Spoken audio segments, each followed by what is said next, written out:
Hi, I'm Agnishwar Jayaprakash, founder and CEO of Garuda Aerospace, India's largest and most valuable drone startup. Today I'm here at Davos, invited by Invest India and the World Economic Forum, presenting the first ever carbon neutral drone at the Sustainability Lounge as well as the India Lounge.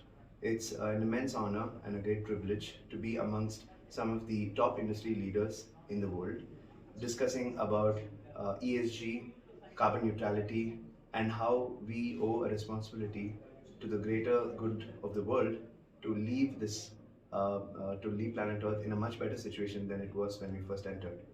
I believe that technology and innovation can definitely prove as very sustainable solutions for that particular problem in climate change. And with Garuda Aerospace, we are manufacturing over 25,000 drones over the next 15 months.